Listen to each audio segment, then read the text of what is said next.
இன்னைக்கு நான் சொல்ல போற இந்த சம்பவம் பார்த்தீங்கன்னா ஷிரடி சாய்பாபாவினுடைய வாழ்க்கையில நடந்த ஒரு சாதாரண அதிசயம் கிடையாது.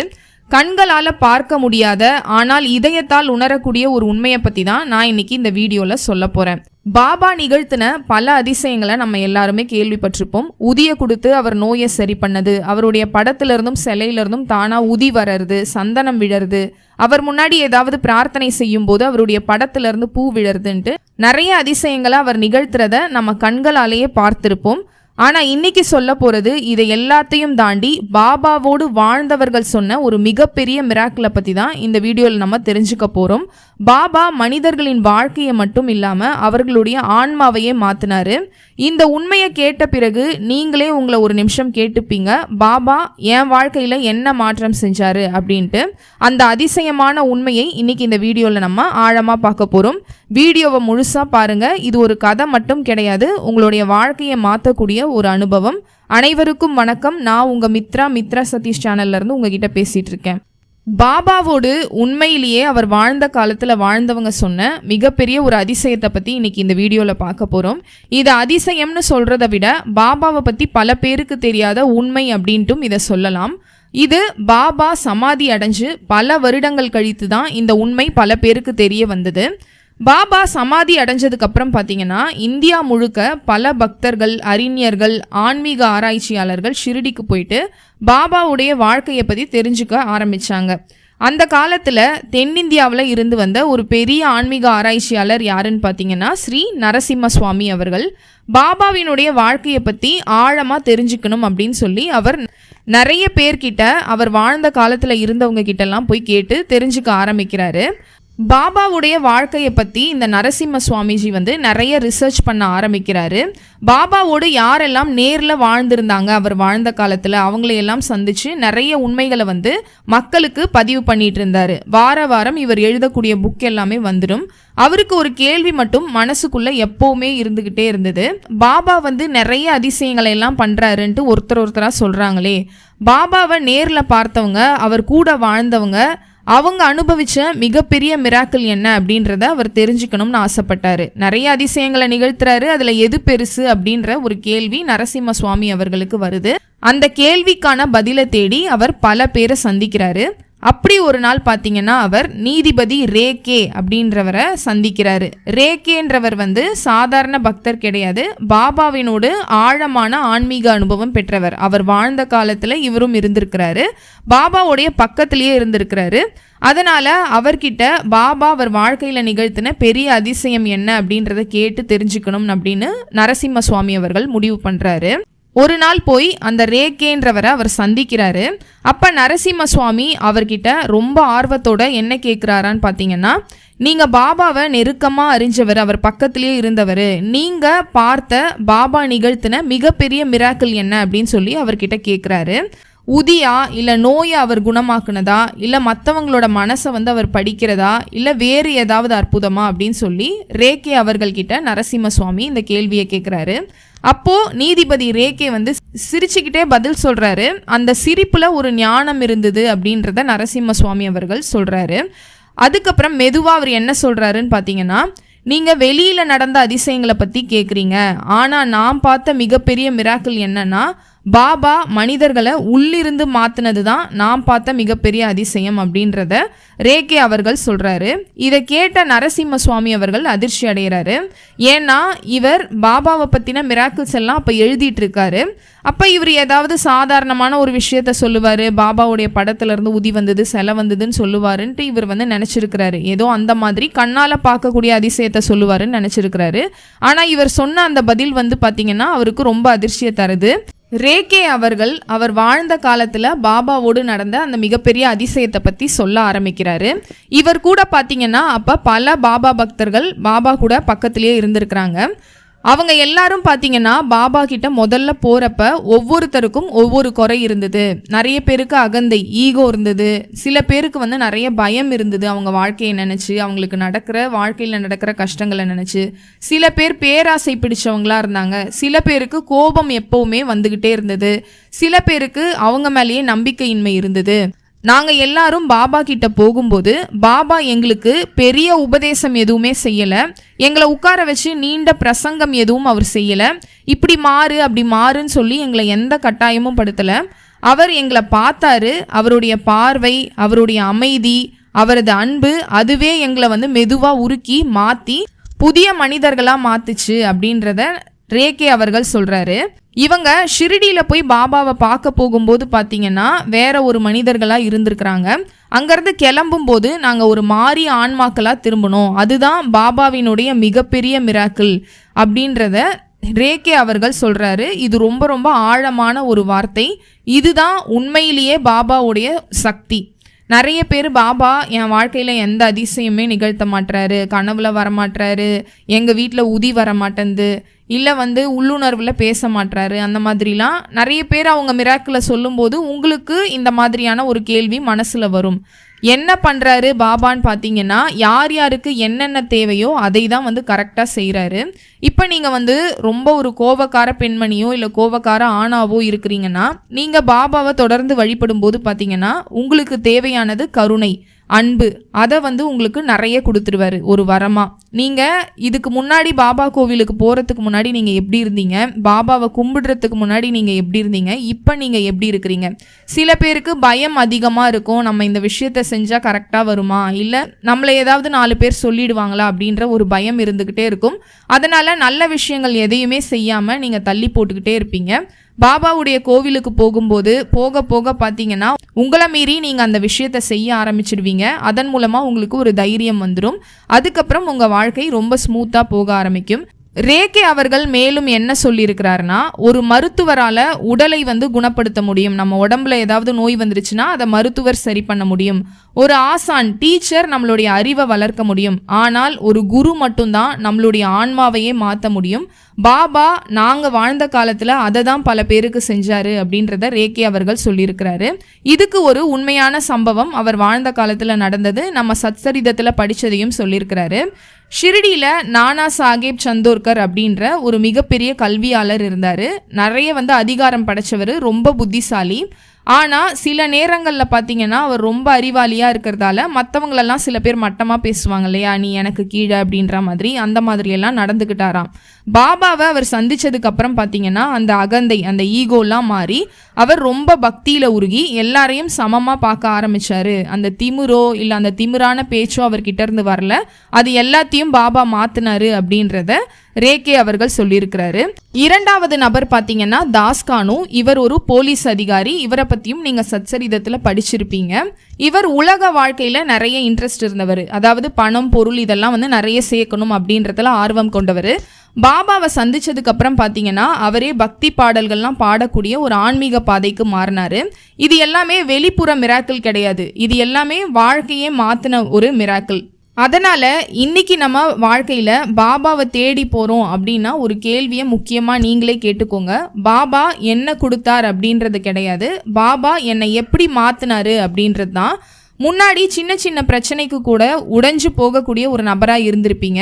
சாய்ராம் அப்படின்னு சொன்ன உடனே ஒரு தைரியம் உங்களுக்குள்ள தானாகவே வந்துடும். முன்னாடி நம்பிக்கையே இல்லாத ஒரு நபராக இருந்திருப்பீங்க. இப்போ பாபா எல்லாத்தையும் பார்த்துப்பாரு அப்படின்னு சொல்லி ஒரு அமைதி உங்களுக்குள்ள தானாக வந்துட்டுருக்கும். முன்னாடி நிறைய கோபமாக இருந்த ஒரு மனசு கருணையால் நிரம்பி இருக்குது. இது எல்லாம் தான் பாபா நிகழ்த்தக்கூடிய மிராக்கிள். பாபா இன்னைக்கும் நம்மோட உயிரோட இருக்கிறாரு அப்படின்றதுக்கு இதெல்லாம் தான் சாட்சி. உனக்குள்ள நடக்கக்கூடிய மாற்றம். அவர் சிலருக்கு உதி தரலாம், சிலருக்கு ஆசிர்வாதம் தரலாம். ஆனால் அவரால் தேர்ந்தெடுக்கப்பட்டவர்களுக்கு அவர் தன்னையே தருகிறாரு. அதுதான் உள்மாற்றம். உள்மாற்றம்னா பாபா எப்படி கருணை, அன்பு, மற்றவங்களுக்கு உதவி செய்கிறது, மக்கள் சேவை அப்படின்ட்டு இருந்தாரோ அப்படி உங்களை மாற்றுறது தான் பார்த்தீங்கன்னா அவர் நிகழ்த்தக்கூடிய மிகப்பெரிய மிராக்கிள். அது எல்லாருக்கும் கிடைக்கிறது கிடையாது அந்த பாக்கியம். பாபா கிட்ட நாம செய்ய வேண்டிய பிரார்த்தனை என்னன்னா, பாபா என்னுடைய பிரச்சனையை மட்டும் தீர்க்காதீங்க, என்னையும் மாத்துங்க, என்னுடைய மனசை சுத்தப்படுத்துங்க, என்னுடைய கர்ம வினைகளை எல்லாம் குறையுங்க, என்ன உங்களுக்கு பிடித்த ஒரு நபரா உங்களுக்குரியவனா ஆக்குங்க அப்படின்றது தான் பாபா கிட்ட நாம கேட்க வேண்டிய ஒரு பிரார்த்தனை. ஏன்னா இதுதான் வாழ்க்கையில மிகப்பெரிய மிராக்கிள். வாழ்க்கையில மிகப்பெரிய மிராக்கிள் நமக்கு வேணுனது கிடைக்கிறது மட்டும் கிடையாது, நாம பாபாவை நினைச்ச ஒரு மனுஷங்களா மாறுறது, அவருக்கு பிடித்த ஒரு மனிதராக மாறுறது தான். இதை கேட்குற நீங்க இப்பவே ஒரு நிமிஷம் யோசிச்சு பாருங்க, உங்க வாழ்க்கையில பாபா வந்ததுக்கு அப்புறம் என்னெல்லாம் மாறி இருக்கு. இதுக்கு முன்னாடி எப்படி இருந்தீங்க, பாபாவை சந்திச்சதுக்கு அப்புறம், பாபா கோவிலுக்கு போனதுக்கு அப்புறம், அவரை வழிபட ஆரம்பிச்சதுக்கு அப்புறம் என்னெல்லாம் உங்களுக்கு மாறி இருக்கு அப்படின்றத நீங்களும் சொல்லுங்க. கமெண்ட் பாக்ஸ்ல ஆமா நான் நிறைய மாறி இருக்கேன் அப்படின்னா ஆம் அப்படின்றத டைப் பண்ணுங்க, நான் தெரிஞ்சுக்க ஆசைப்படுறேன். இப்போ நீங்கள் பாபாவினுடைய வாக்கிங் மிராக்கிள், பாபா எப்படி எல்லோருக்கும் அன்பு, கருணை, சேவை, மக்கள் சேவைன்னு எல்லாமே செஞ்சாரோ அதை எல்லாமே சில பேருக்கு மட்டும், அவரால் தேர்ந்தெடுக்கப்பட்ட நபர்களுக்கு மட்டும் அவர் அந்த ஆசிர்வாதத்தை கொடுக்குறாரு, அவராகவே அவங்கள மாத்துறாரு. அதுதான் நீங்கள் சந்திக்கக்கூடிய சில மனிதர்கள். சில பேருக்கு பாபா நம்ம வாழ்க்கையில் எந்த அதிசயமே நிகழ்த்த மாட்டாரேன்ற கவலை இருக்கும். இப்போ இந்த வீடியோவை கேட்டதுக்கு அப்புறம் இதில் சில பேருக்கு பாபா நம்ம கண்ணால் பார்க்க முடியாத கேரக்டர் சேஞ்ச், கருணை, அன்பு, பாசம், மனிதர்களை புரிஞ்சுக்கிறது அப்படின்ட்டு நிறைய கண்ணால் பார்க்க முடியாத விஷயங்களை கொடுக்குறாரு அப்படின்றதும் தெரிஞ்சிருக்கும். பாபா யாருக்கு என்ன தேவையோ அதை தான் கொடுப்பாரு. ஒருவேளை ரொம்ப இந்த மிராக்கிள் மேலெல்லாம் அதெல்லாம் நடந்தாதான் பாபாவை நம்புறேன்னு சொல்கிறவங்க சில பேர் இருப்பாங்க. அவங்களுக்கு அவர் உதிய வர வைக்கிறதோ சந்தனம் வர வைக்கிறதோ பண்ணியிருக்கலாம். சிலருக்கு நிறைய மன உளைச்சலில் இருக்கிறாங்க அப்படின்னாக்கா அவங்களுக்கு மன தைரியம் தான் தேவை, அதை கொடுத்துருப்பாரு. ஆனால் அதை கண்ணால் பார்க்க முடியாது. சில பேர் எதிர்க்கெடுத்தாலும் கோவப்படுவாங்க, அவங்களுடைய கோபம் தன்மையாக மாறி இருக்கும். அவங்க ஒரு பாசமான மனிதராக மாறி இருப்பாங்க, கருணை நிறைஞ்சவங்களாக மாறி இருப்பாங்க. சில பேர் விலங்குகளை பார்த்தா வெறுக்கக்கூடிய ஒரு நபராக இருப்பாங்க. அதுக்கப்புறம் பார்த்தீங்கன்னா நிறைய விலங்குகளை நேசிக்கக்கூடிய ஒரு மனிதராக மாறி இருப்பாங்க. இது சில பேருக்கு மட்டும் பாபா நிகழ்த்தக்கூடிய கண்ணால் பார்க்க முடியாத அதிசயம், பாபாவாவே அவங்கள மாத்துறது. பாபா ஒரு முறை என்ன சொல்லியிருக்கிறாருன்னா, என்கிட்ட மக்களுக்கும் பக்தர்களுக்கும் தரத்துக்கு நிறைய விஷயங்கள் இருக்குது, அன்பு, பாசம், கருணை, ஞானம்ட்டு இன்னும் நிறைய விஷயங்களை நான் வச்சுருக்கிறேன். ஆனால் அதற்கான பாத்திரம் தான் பல பேர்கிட்ட இல்லை. பாத்திரம்னா நம்மளுடைய மனசு, அது இல்லை அப்படின்றத பாபா அவர்கள் சொல்லியிருக்கிறாரு. என் லைஃப்லேயும் பார்த்தீங்கன்னா பாபா வர்றதுக்கு முன்னாடி நான் வேறு மாதிரி இருந்தேன். அதுக்கப்புறம் அவர் வந்ததுக்கப்புறம் பார்த்தீங்கன்னா நிறைய விஷயங்களை எனக்கு மாற்றினார். முக்கியமாக அதில் பார்த்தீங்கன்னா எனக்கு நிறைய அவர் நிகழ்த்தின அதிசயம் எதுலன்னு பார்த்தீங்கன்னா ஆன்மீக சம்மந்தமாக நிறைய கடவுளுங்களோட விஷயம்லாம் எனக்கு சொல்கிறது கனவுல, அதுக்கப்புறம் அவங்களுடைய தரிசனம்லாம் கிடைக்கிறது, நிறைய நல்ல விஷயங்கள் எனக்கு பண்ணார். எனக்கு அதே மாதிரி இந்த யூடியூப்லலாம் பேசுகிற அளவுக்கு தைரியம் கிடையாது. இப்போ நான் பேசுகிறேன் உங்கள் முன்னாடி, உங்களுக்கு ஒரு நல்ல 4 விஷயத்த சொல்கிறேன்னா அது கூட பாபாவால் தான். நம்மளை எப்படி பாபா மாற்றுறாருன்னு பார்த்தீங்கன்னா நிறைய விஷயங்களை மாற்றுறாரு. நம்மளை ஒரு லைட்டாக இந்த உலகத்துக்கே வெளிச்சம் தரக்கூடிய ஒரு நபர்களாக நம்மளை மாற்றுறாரு. அது நான் உணர்ந்தது. என்னுடைய ஃப்ரெண்டுக்கும் என்னை சுற்றி இருந்த ஒரு நபருக்கும் பாபா நிகழ்த்தின ஒரு அதிசயம், அவர் மாற்றின ஒரு விஷயத்தை பற்றி இந்த வீடியோவில் நான் சொல்கிறேன். என்னுடைய ஃப்ரெண்டுக்கு பார்த்தீங்கன்னா பயங்கரமாக கோபம் வரும், சின்ன சின்ன விஷயத்துக்கு கூட பயங்கரமாக கோபப்படுற ஆள், அம்மா அப்பா மேலே எரிஞ்சு விழக்கூடிய ஒரு நபர். யாருன்னா எதனா பேசுனா இல்லை ஏதாவது அட்வைஸ் பண்ணால் பிடிக்காது, அந்த மாதிரியான ஒரு நபர். சண்டை எப்படி போடுவாங்கன்னு பார்த்தீங்கன்னா ஒரு 10 ஜென்ஸு ஒன்றா சேர்ந்தா எப்படி இருக்கும் அந்த மாதிரி பயங்கரமாக சண்டை போடுற ஆள்.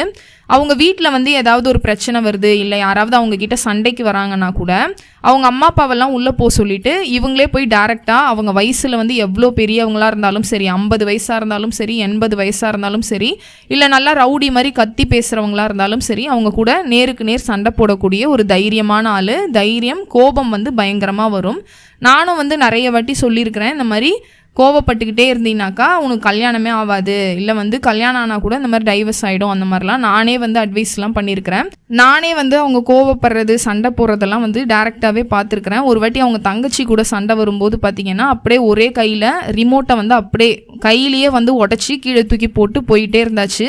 அந்த அளவுக்கு பயங்கரமாக கோபம் வரும்.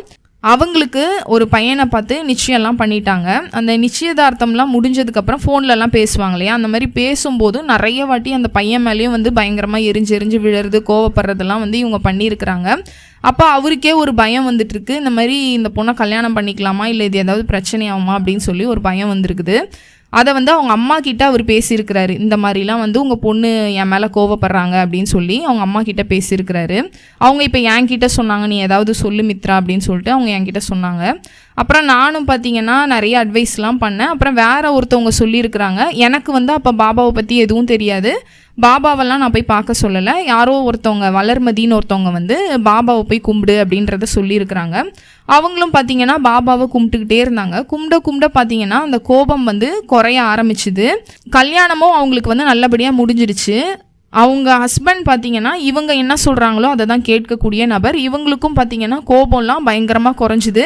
இதை வந்து என் ஃப்ரெண்டே என்கிட்ட சொன்னது. இந்த மாதிரி நான் இவர் கோவிலுக்கு வர பார்த்தீங்கன்னா நான் எப்படி இருந்தேன் முன்னாடி, நானே வந்து எனக்கு டைவர்ஸ்லாம் ஆகிடும்லாம் நினச்சிருக்கிறேன். இப்போ அவர் கோவிலுக்கு வர அந்த கோபம் வந்து என்கிட்ட இல்லை, அது வந்து கம்மியாக இருக்குது அப்படின்றத என் ஃப்ரெண்டு வந்து சொல்லியிருந்தாங்க. இன்னொருத்தர் பார்த்தீங்கன்னாக்கா பயங்கரமான ஒரு குடிக்கக்கூடிய நபர். அவர் கோவில் போகிற பழக்கம்லாம் சுத்தமாக கிடையாது. குடிச்சிட்டு ஒய்ஃபு பசங்களெல்லாம் அடிக்கிறது அதெல்லாம் பண்ணுவார். அவர் ஒய்ஃபுக்கு பார்த்தீங்கன்னா ஒரு வாட்டி அடித்து இந்த காது கம்பல் இருக்கு இல்லையா, அது வந்து அருந்து அவங்க ஹாஸ்பிட்டல்லலாம் அட்மிட் ஆகிற அளவுக்கு அந்த அளவுக்கு குடிக்காரராக இருந்தார். இப்போ அவர் வந்து கோவிலுக்கு போல் அவர் ஒய்ஃபு தான் வந்து டெய்லி பாபாவை போய் கும்பிட ஆரம்பிச்சுக்கிட்டே இருக்கிறாங்க. கும்பிட பார்த்தீங்கன்னா அவருக்கு அந்த குடிப்பழக்கம் இது வந்து கம்மியாகுது. குடிக்கிறத வந்து டோட்டலாகவே நிறுத்திட்டு எந்த அளவுக்கு பாபா அவரை மாற்றினாருன்னு பார்த்தீங்கன்னா டெய்லி கோவிலுக்கு போகிறது, காலையில் கோயிலுக்கு போயிட்டு தான் அவருடைய நாளையே ஆரம்பிப்பார். அந்த அளவுக்கு பாபா வந்து அவரை மாற்றினார். பாபாவையும் அவர் கும்பிடுவார், அதே மாதிரி மற்ற சித்தர்கள்லாம் இருக்காங்க இல்லையா அவங்களையும் கும்பிடக்கூடிய ஒரு நபராக மாற்றினார். இது நானே பார்த்தது. பயங்கர குடிகாரராக இருந்தவரை ஒரு நல்ல மனிதராக பாபா மாற்றினார். இந்த மாதிரி பாபா உங்கள் லைஃப்லேயும் பாபா பார்த்தீங்கன்னா இந்த மாதிரி நிறைய விஷயங்களை மாற்றி இருப்பார். ஆனால் நம்மளுக்கு அதை புரிஞ்சுக்கிற நிலைமை இருக்காது. பாபாவுடைய கோவிலுக்கு போகிறதுக்கு முன்னாடி நீங்கள் வேற ஒரு மனிதராக இருந்திருப்பீங்க. அவரை வழிபட ஆரம்பித்ததுக்கப்புறம் பார்த்தீங்கன்னா இந்த மாதிரி சேஞ்சஸ்லாம் உங்களுக்கும் வந்திருக்கும். அதை நீங்கள் கவனிச்சிங்கன்னா தான் தெரியும்.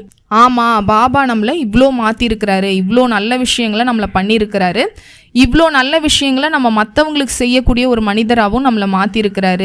இதுக்கு முன்னாடி நம்ம எப்படி இருந்தோம், இப்போ நம்ம எப்படி இருக்கோம் அப்படின்றத நீங்களே யோசிச்சு பாருங்கள். கண்டிப்பாக உங்களை நிறைய விஷயங்கள், நிறைய மிராக்கிள்ஸை இதன் மூலமாக உங்களுக்கு பண்ணியிருப்பார். இந்த வீடியோவை இதுவரைக்கும் கேட்ட அனைவருக்கும் நன்றி. பாபா உங்கள் வாழ்க்கையிலையும் நிறைய அன்பையும் அருளையும் நிறைய உள்மாற்றத்தையும் கொடுக்கணும் அப்படின்னு சொல்லி நான் வேண்டிக்கிறேன். அடுத்ததா பாபா நிகழ்த்தின வேற ஒரு அற்புதத்தையும் வேற ஒரு லீலையும் நம்ம பார்க்கலாம். நன்றி, வணக்கம், ஓம் சாய்ராம்.